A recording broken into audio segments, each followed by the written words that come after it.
오늘 이 시간에는 산상수훈 잘못을 용서하라 라는 제목으로 말씀을 전하도록 하겠습니다. 여러분들은 이 성경 말씀 중에서 여러분들의 마음을 유독 불편하게 만드는 말씀이 있으십니까? 어떤 성경 말씀이 여러분들의 마음을 좀 힘들게 하고 어렵게 만듭니까? 혹시 그런 구절이 있다면 여러분 어떤 구절이 그렇습니까? 저는 오늘 읽은 이 말씀이 아닐까 생각이 듭니다. 너희가 사람의 잘못을 용서하면 하나님께서도 너의 잘못을 용서해 주시겠지만 그렇지 않으면 하나님께서는 너의 잘못을 용서해 주지 않는다. 이 말씀을 보면 좀 마음이 편치가 않습니다. 왜냐하면 이 말씀은 다른 사람을 용서하지 않으면 나도 용서받지 못한다는 사실을 아주 명백하게 밝히고 있기 때문에 그렇습니다. 이 말씀으로 나를 다시 한번 비춰보면 과연 나는 남의 잘못을 얼마나 관대하게 용서해 주고 있는가, 이 생각해 볼 때 참으로 부끄러울 때가 참 많이 있습니다. 그런 나의 모습을 보면서 그렇다면 나는 하나님께 나의 잘못을 과연 용서받은 사람일까?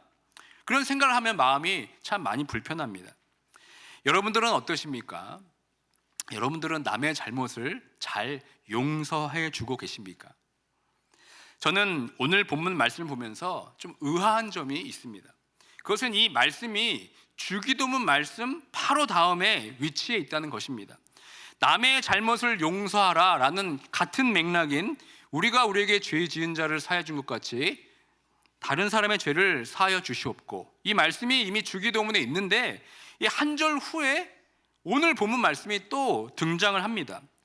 예수님께서 비슷한 말씀을 이렇게 연달아 말씀하시는 이유가 무엇일지, 도대체 어떤 의도로 또 이렇게 중복되는 말씀을 하셨는지 많은 고민이 있습니다.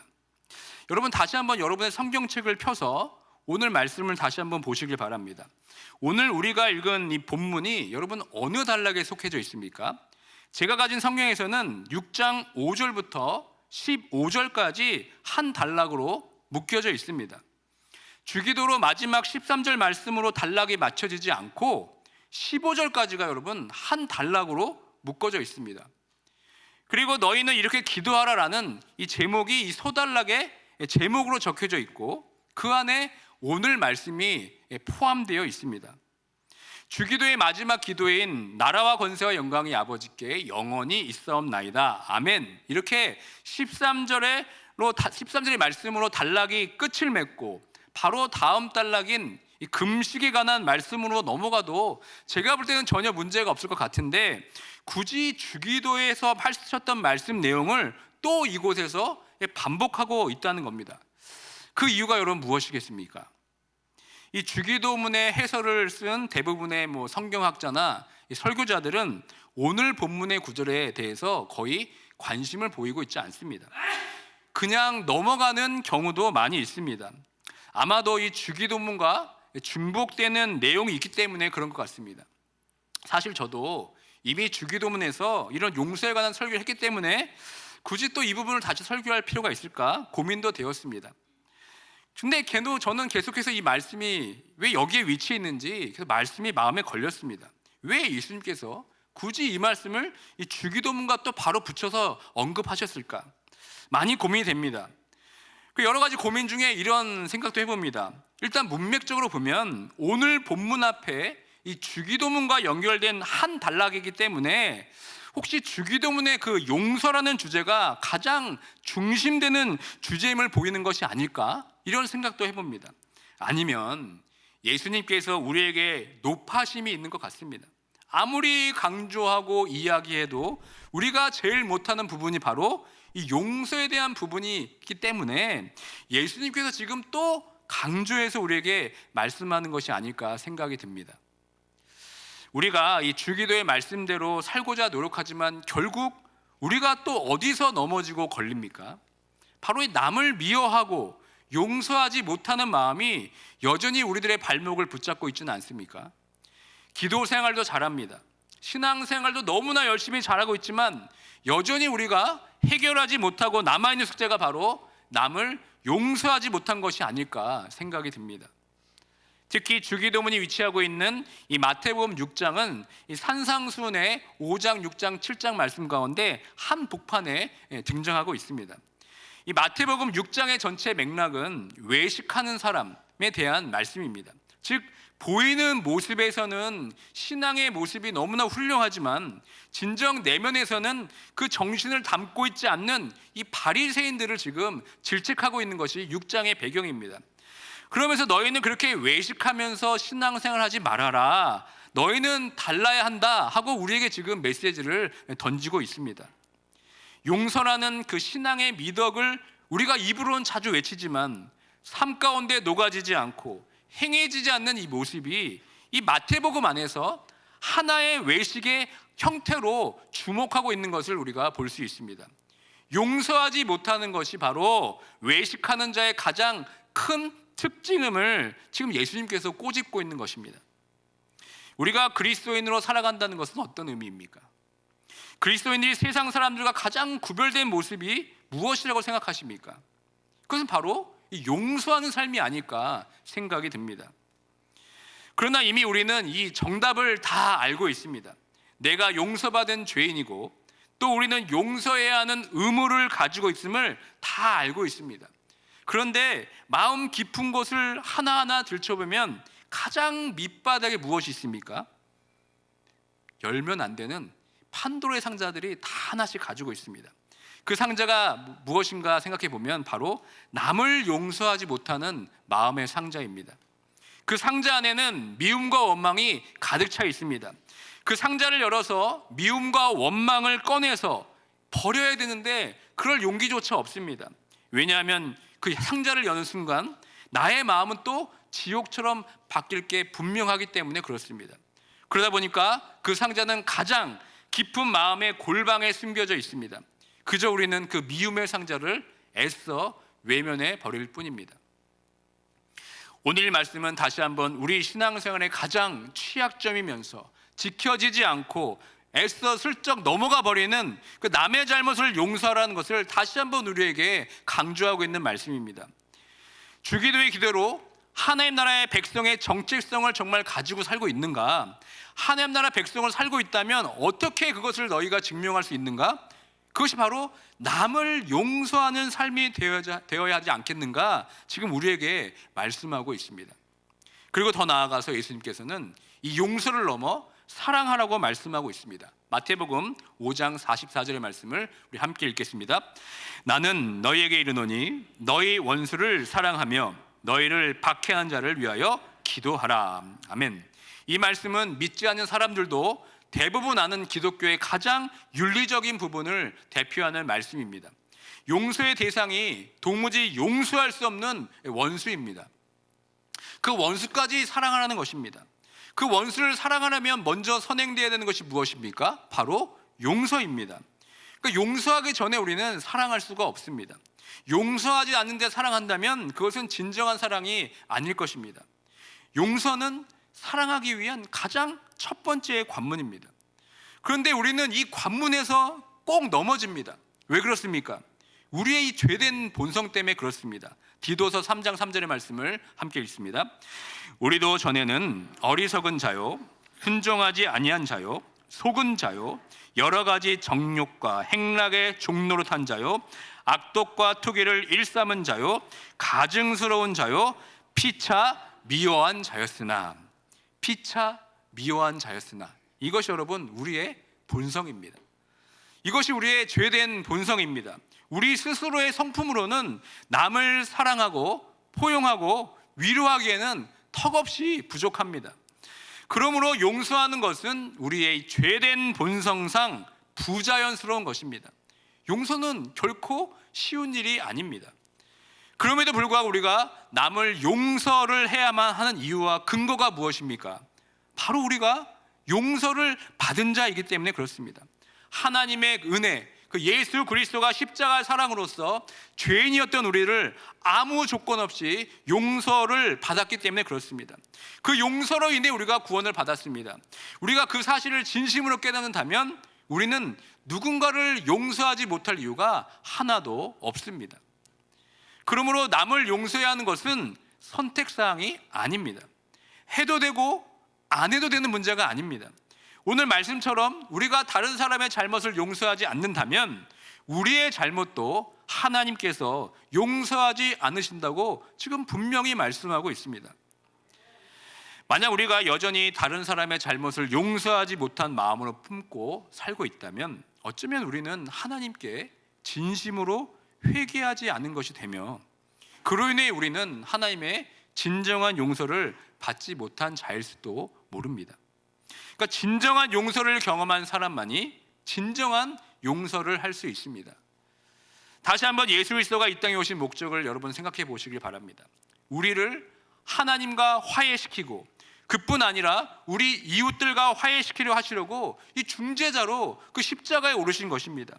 그러므로 그리스도인이라면 예수 그리스도의 삶을 따라서 용서하고 화해하는 삶을 살아야 합니다. 이것을 직면하지 않고 우리가 피하게 되면 우리의 신앙과 성장은 온전히 이루어지지가 않습니다. 신앙생활을 오래 했지만 여전히 미성숙한 신앙에 머물러 있는 분들의 공통점이 있다면 그것은 용서하지 못한 마음을 품은 채 살아가는 것입니다. 그 미움의 분노가 마치 화라산처럼 언제 터져 나올지 모릅니다. 여러 가지 훈련도 받고 규칙적인 말씀과 기도 생활을 한다고 하지만 그 마음 한켠에 용서하지 못하고 응어리져 있는 마음이 있다면 그것은 온전한 성장과 성숙이 되지 않습니다. 용서하지 못하는 마음은 그리스도인의 진정한 변화와 성숙을 이루지 못합니다. 그런데 여러분, 왜 이렇게 용서가 어려운 것입니까? 가만히 우리가 용서하지 못하는 사람들을 살펴보면 우리와 멀리 있는 사람들이 아닙니다. 나와 가장 가까운 관계에 있는 사람들이 항상 문제입니다. 그래서 정작 용서하지 못하는 사람이 우리들의 가족일 수가 있습니다. 나의 부모님일 수도 있고 나의 남편이며 아내일 수도 있으며 또 자녀일 수도 있습니다. 그리고 나랑 가장 가까운 친구 혹은 함께 신앙생활하는 교우일 수가 있는 겁니다. 어쩌면 내가 너무나 사랑하고 있기 때문에 오히려 용서가 더 어렵고 힘이 드는 겁니다. 부모를 용서하기, 나를 용서하기라는 책을 쓰신 가족 치료 전문가인 제임스 메스텔러와 데이비드 스투비라는 사람이 용서에 대해서 이렇게 정의했습니다. 크리스천이 된다는 것은 용서하시는 하나님과 관계가 회복되었다는 것을 의미합니다. 이로써 크리스천은 다른 사람을 용서할 의무도 지게 되는 것입니다. 저는 용서가 크리스천에게 선택사항이 아니라고 생각하지 않습니다. 그러면서 이 책에 대해서 용서에 대한 정의를 골로새서 2장 13절과 14절의 말씀으로 대변하고 있습니다. 다 함께 읽겠습니다. 또 범죄와 육체의 무할례로 죽었던 너희를 하나님이 그와 함께 살리시고 우리의 모든 죄를 사하시고 우리를 거스리고 불리하게 하는 법조문으로 쓴 증서를 지우시고 제하여 버리사 십자가에 못 박으시고. 아멘. 바울은 하나님께서 우리의 그 빛의 증서를 지우시고 또 제하여 버리시면서 십자가에 못 박혔다고 말씀하고 있습니다. 용서한다는 것은 바로 이런 빛의 증서를 찢어버리고 탕감해 주는 것입니다. 이렇게 우리가 용서해야 하는 것을 알고 있지만 여전히 우리는 그 용서가 어렵습니다. 그리고 어떻게 용서하는지 구체적으로 우리가 배우지 못했습니다. 실제적으로 다른 사람의 잘못을 용서하는 데까지 나아가는데 여러분, 여러 단계가 있습니다. 그 용서에 대한 단계를 방금 언급한 이 책에서 6단계가 있다고 말하고 있습니다. 첫 번째가 무엇입니까? 바로 자신의 손상을 인식하라는 것입니다. 그러니까 용서의 과정은 우리가 고통, 상처, 손상을 느끼기 시작하면서 시작이 됩니다. 내게 무슨 일이 일어났는가? 누가 그렇게 했는가? 내게 그것은 어떤 영향을 끼쳤는가? 이 질문에 우리가 먼저 정직하게 묻고 답을 해야 합니다. 그런데 우리는 어떻습니까? 그것을 파헤치기보다는 회피합니다. 그리고 그냥 깊숙한 곳에 묻어버립니다. 그러나 여러분, 그것을 기억해냄으로써 너무 괴롭지만 다시 한번 내가 받았던 그 피해를 인식해야 됩니다. 여러분, 이것이 바로 용서의 처음 시작 단계입니다. 두 번째는 무엇입니까? 연관된 감정을 파악하라라는 겁니다. 자신의 삶 속에서 경험한 손상을 인식하게 되면서 우리는 그것과 연관된 감정을 파악해야 됩니다. 주로 한 세 가지의 감정으로 두드러지게 나타납니다. 첫 번째가 두려움이고, 두 번째는 죄책감과 수치심, 세 번째는 분노의 감정입니다. 그러니까 모든 상처와 연관된 감정들 사이에는 가장 지배적인 것이 바로 두려움입니다. 그리고 죄책감과 수치심이 생깁니다. 그러니까 죄책감은 뭔가 잘못을 범하고 기분이 좋지 않을 때 드는 감정이고, 또한 그 잘못으로 인해 나는 문제가 많은 사람이라고 결론을 내리게 되면 그것이 수치심이 되는 겁니다. 그리고 마지막 분노입니다. 이 분노의 원인은 대부분 상처에서 나옵니다. 두려움, 죄책감, 수치심 같은 감정이 내 안에 쌓이게 될 때 결국 그것은 오래되지 않아서 표면으로 끌어올라서 표출이 됩니다. 그 분노의 강도는 상상 이상의 감정으로 드러납니다. 그래서 그 분노는 주변 사람들까지 놀라게 만듭니다. 세 번째는 무엇입니까? 바로 자신의 상처와 분노를 표현하라는 겁니다. 만일 우리 주변에 아주 위험한 물질이 있다는 것을 발견한다면 우리는 그 사실을 아는 것으로 충분하지 않습니다. 정확하게 어떤 종류의 위험한 물건이 있는지 그 아는 것으로 충분하지가 않습니다. 우리는 그것을 완전히 제거하고 싶어 합니다.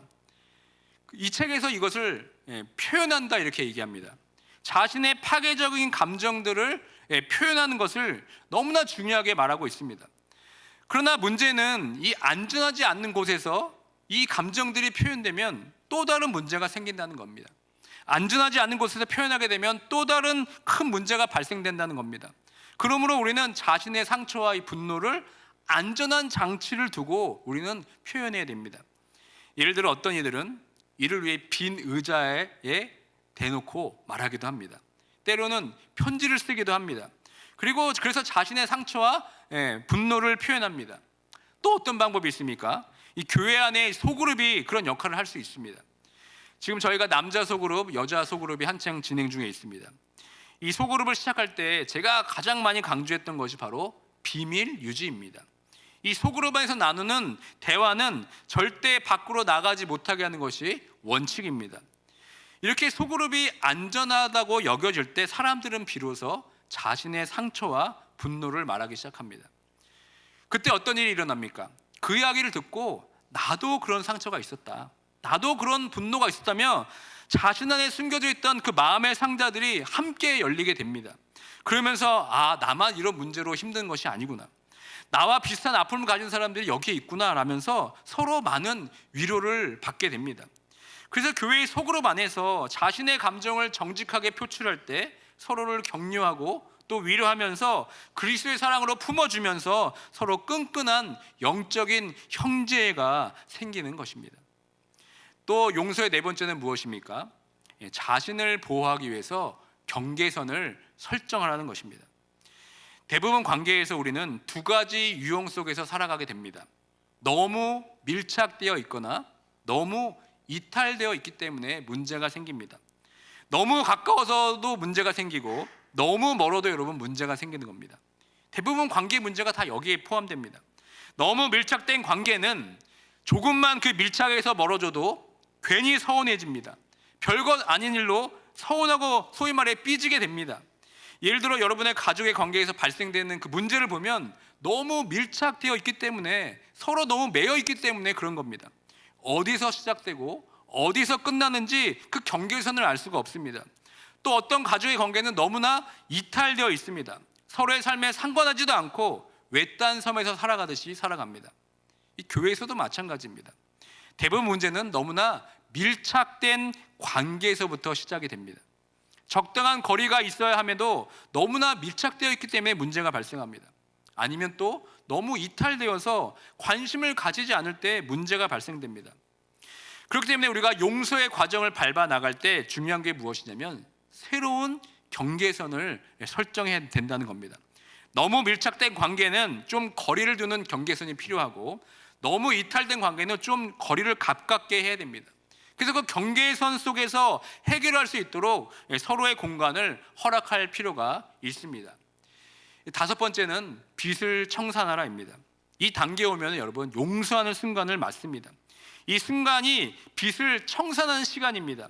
하나님께서 우리의 빚의 증서를 지우시고 제하여 버리시면서 십자가에 못 박으셨다고 말씀하신 것처럼 실제적으로 우리가 그 빚을 청산하는 행위를 하라는 겁니다. 그래서 어떤 사람은 편지를 다 씁니다. 그리고 그 위에 가로질러서 청산되었음 이렇게 크게 쓰기도 합니다. 또 어떤 사람은 상처받은 목록을 다 기록하고 그 적은 종이를 불태워 버리기도 합니다. 이러한 행동들은 실제적이면서 구체적으로 빚을 어떻게 청산했는지 정확한 그 시간에 대한 기억을 하게 만듭니다. 여섯 번째로는 화해의 가능성을 고려하라는 겁니다. 사실 여러분, 용서는 일방적으로 혼자 자신이 할 수 있습니다. 상대방이 협조하지 않거나 우리가 용서한 사실을 알지 못한다 하더라도 우리는 용서할 수 있습니다. 그런데 여러분, 화해는 다릅니다. 만일 서로 사이가 멀어진 두 사람이 화해할 때는 여러분, 그때는 시간이 필요합니다. 한쪽이 당신과 화해하고 싶은 마음이 없을 수도 있기 때문에 그렇습니다. 그럴 때는 여러분, 기다리는 방법밖에 없습니다. 상대방의 마음이 바뀌기를 바라며 기도할 뿐입니다. 제가 이 짧은 시간에 이 용서의 과정을 자세히 다 다룰 수는 없습니다. 그런데 우리가 기억할 것은 용서에는 여러 과정이 필요하다는 것과 때로는 그 용서가 오랜 시간이 걸리는 일임을 우리는 깨닫게 됩니다. 그러나 분명히 말씀드립니다. 이 용서는 선택사항이 아니라는 겁니다. 그리스도인이라면 하나도 예외 없이 우리는 용서를 하도록 부르심을 받았습니다. 그 예가 성경에 얼마나 많이 기록되어 있는지 모릅니다. 만일 우리에게 해를 입힌 자에게 순수하게 용서했다면 우리는 스데반의 집사처럼 무릎을 꿇고 크게 불러 이르되 주여 이 죄를 그들에게 돌리지 마옵소서라는 기도가 우리의 입술에 있어야 합니다. 또 여러분, 요셉은 어떻습니까? 요셉은 자신을 해하려 하기 위해서 구덩이에 던져 죽이려고 했고 애굽으로 자신을 팔았던 그 형제들을 용서합니다. 그러나 여러분, 이 용서까지 정말 얼마나 많은 시간이 필요했는지 모릅니다. 어쩌면 요셉의 삶 가운데 평생에 걸친 일이었을지도 모릅니다. 용서는 이처럼 인스턴트식으로 금방 되는 것이 아닙니다. 오히려 이 인스턴트식으로 용서는 진정한 성숙과 자기 성찰을 가로막습니다. 그러면 용서는 여러분, 평생 배워가야 할 과정입니다. 용서라는 그 용광로를 거칠 때 비로소 우리는 변화와 성장을 맛보고 삶의 해답을 얻게 됩니다. 우리가 철들었다 이야기할 때가 있습니다. 대부분은 부모님의 사랑을 깨달았을 때 우리는 그때 철들었다 이렇게 이야기합니다. 우리의 신앙도 마찬가지입니다. 우리가 신앙에 철들었다고 이야기할 때 가장 중요한 시점이 무엇입니까? 그것은 내가 용서받을 수 없는 죄인이었는데 그 하나님의 놀라운 사랑으로 인해서 내가 용서함 받았다는 그 사실을 진정으로 깨달을 때입니다. 그리고 더 나아가 내가 누군가를 용서할 때 그때 신앙의 철이 들고 변화와 성장이 일어나는 겁니다. 왜냐하면 우리가 용서할 수 있는 것은 우리가 용서받았다는 그 은혜를 체험했기 때문에, 그 은혜의 체험에서 흘러나오기 때문에 그렇습니다. 내 힘으로는 여러분 용서하기가 너무나 어렵습니다. 결국 하나님의 은혜와 자비와 사랑이 나에게 충만해질 때 그때 용서가 할 수 있습니다. 그래서 용서는 여러분 하나님이 먼저 하셨습니다. 에베소서 4장 32절의 말씀을 함께 읽습니다. 서로 친절하게 하며 불쌍히 여기며 서로 용서하기를 하나님이 그리스도 안에서 너희를 용서하신 것 같이 하라. 아멘. 그러니까 우리가 용서를 받았는가 못 받았는가의 여부는 우리가 다른 사람을 용서했는가 그 여부에 달려 있습니다. 내가 용서받았다면 나도 다른 사람을 용서할 수 있습니다. 우리가 용서할 수 있는 힘은 용서받은 경험에서 흘러나옵니다. 베드로가 이렇게 예수님께 물어봅니다. 주여, 형제가 내게 죄를 범하면 몇 번이나 용서하여 주리이까? 그때 예수님께서 어떻게 대답하십니까? 7번뿐 아니라 7번을 70번까지 할지니라 이렇게 말씀하고 있습니다. 쉽게 말하면 이 예수님의 말씀은 무조건 용서해라, 무한대로 용서하라 라는 말씀입니다. 용서에는 한계가 없음을 예수님께서 지금 말씀하고 있는 겁니다. 누가 우리에게 상처를 입히든지 또는 누가 용서를 받을 자격이 있는지 여러분 이것이 문제가 아닙니다. 하나님의 그 용서의 은혜에 우리가 어떻게 반응하는지가 더 주된 문제입니다. 이렇게 본다면 용서는 여러분 어쩌면 일방적인 과정일 수가 있습니다. 용서는 다른 사람의 반응과 상관없이 나 스스로 할 수 있습니다.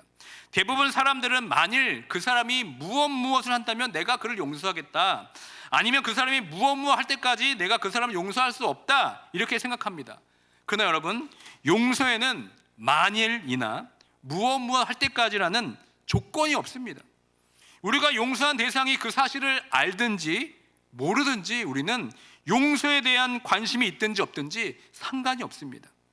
우리가 용서할 수 있는 이유와 근거는 하나님께서 우리를 용서해 주셨기 때문에 우리는 용서하는 것입니다.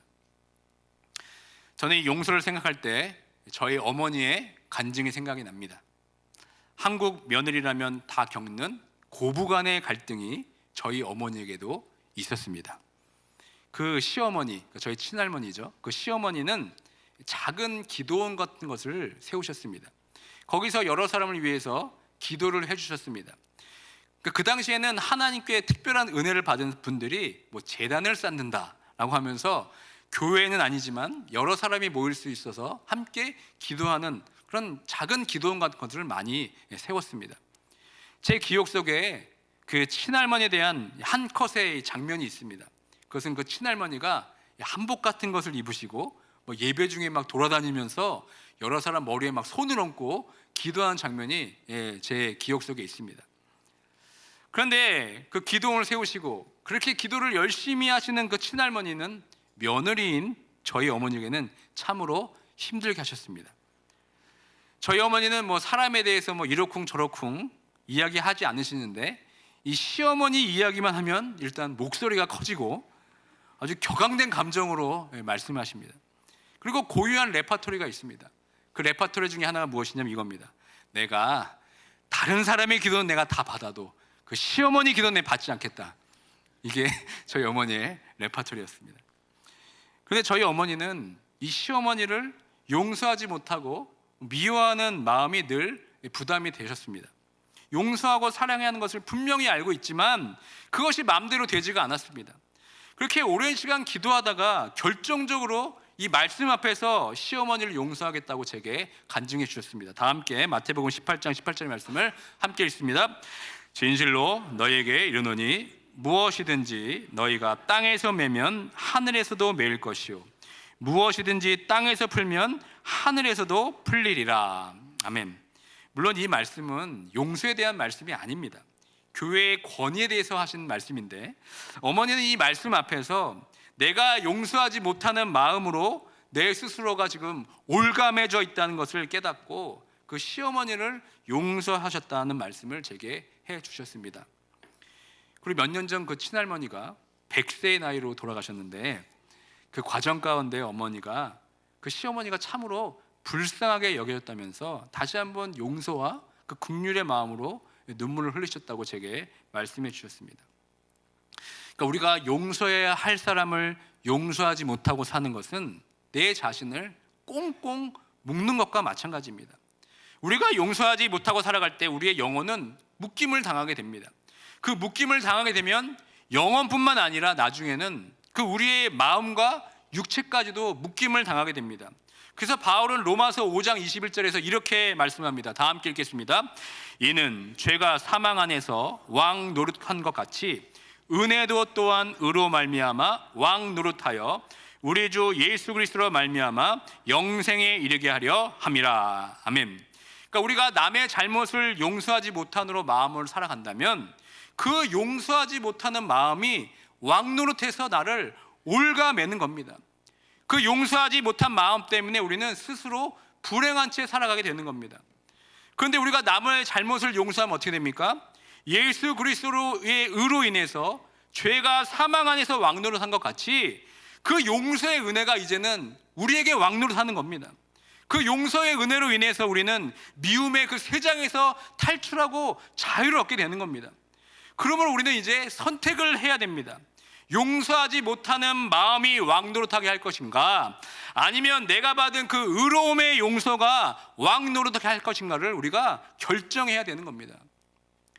이제는 나를 용서해 준 그 은혜가 나의 삶에 왕노릇하도록 그 은혜를 구하는 모두가 되길 주님의 이름으로 축원드립니다. 마지막으로 오늘 이 주기도문에 우리의 죄 지은 자를 사해 준 것 같이 우리의 죄를 사해 주시옵고, 이 기도의 맥락을 같이 하고 있는 이 말씀이 있는데, 말씀이 이 14절 15절의 말씀인데 하나의 큰 차이점이 하나 있습니다. 오늘 말씀의 원문을 살펴보면 하나님께서 용서해 주시겠다는 그 말씀의 시제가 미래형으로 되어 있습니다. 영어 본문에 보면은 이렇게 되어 있습니다. 그러므로 이 본문은 이 주기도문의 말씀에서 한 걸음 더 나아가서 이 용서는 그리스도의 재림 이후에 있을 종말론적인 심판에서의 용서까지 지금 바라보고 있습니다. 우리는 마지막 날에 하나님의 그 심판대 앞에 설 것입니다. 우리가 마지막 예수님 앞에 당당히 설 수 있는 것은 무엇입니까? 예수님의 그 십자가 은혜로 우리를 용서해 주셨기 때문에 우리가 그 자리에 설 수 있는 겁니다. 그런데 정작 그 자리에 우리가 섰을 때 내가 받은 용서만 누리고 남을 용서하지 않았다는 그 부끄러움으로 여러분 서지 않길 바랍니다. 그 마지막 심판대 앞에서 자격 없는 나를 예수님께서 용서해 주셨기 때문에 나도 다른 사람을 용서했습니다, 이렇게 말할 수 있는 모두가 되길 주님의 이름으로 축원드립니다. 하나님께서 독생자 아들을 십자가에 못 박혀 죽으심을 통해 그 값진 피 흘림으로 우리를 용서해 주셨습니다. 우리는 그 희생으로 우리의 빛을 다 탕감받았습니다. 그 십자가의 사랑과 희생으로 구원받은 우리가 다른 사람을 용서하지 않는다면 예수님의 그 십자가의 죽음이 너무 초라해질 것입니다. 다시 한번 오늘 말씀을 통해서 나의 마음을 한번 돌아보시길 바랍니다. 내가 용서해야 될 사람이 누구인지, 여전히 그 용서하지 못한 마음으로 살아감을 통해서 스스로 괴로워하고 있지는 않는지 내 자신을 한번 돌아보길 원합니다. 오늘의 말씀은 기도의 맥락에서 읽어야 됩니다. 주기도문의 기도처럼 우리에게 이렇게 기도하라고 오늘 이 말씀을 주셨습니다. 나의 잘못을 용서받은 것처럼 남의 잘못을 용서하긴 기도가 우리 입술에서 떠나지 않아야 됩니다. 우리가 왜 하나님께 기도합니까? 내 힘으로 안 되니까 우리가 그 하나님께 기도하는 것입니다. 일단 여러분이 용서하지 못하고 미워하고 있는 사람을 여러분의 기도에 소환하시길 바랍니다. 입에도 담기 싫고 생각도 하기 싫은 그 사람을 하나님과 나 사이의 기도에 여러분 초대하시길 바랍니다. 그리고 사람 앞에서가 아니라 그 사람에 대한 미움과 분노를 하나님 앞에서 여러분 토해내시길 바랍니다. 그 사람 때문에 아팠다고, 그 사람 때문에 힘이 된다고, 나는 그 사람을 절대 용서할 수 없다고 여러분 기도로 나아가시길 바랍니다. 여러분 이것이 바로 용서의 시작입니다. 그리고 하나님께서 주시는 그 용서의 은혜가 내 안에 충만해질 때까지 여러분 계속 기도하시길 바랍니다. 그리고 때를 기다리며 기도하면 하나님께서 그 용서의 마음을 여러분 허락하실 것입니다. 그때까지 포기하지 마시고 여러분 기도하시길 바랍니다. 그래서 내가 받은 그 하나님께 대한 그 용서대로 다른 사람을 용서할 수 있는 여러분들 되시길 주님의 이름으로 축원드립니다. 이제는 머리로만 아는 알매 차원의 말씀이 아니라 우리의 삶의 기도로 드러나기 원합니다. 다시 한번 나의 죄를 용서해 주신 그 구원의 은혜가 다시 한번 나에게 물밀듯이 경험이 되어서 내가 받은 용서받은 죄인임을 깨닫고 나도 남의 잘못을 용서함으로 내가 받은 그 용서를 삶으로 드러낼 수 있는 모두가 되길 주님의 이름으로 축원드립니다.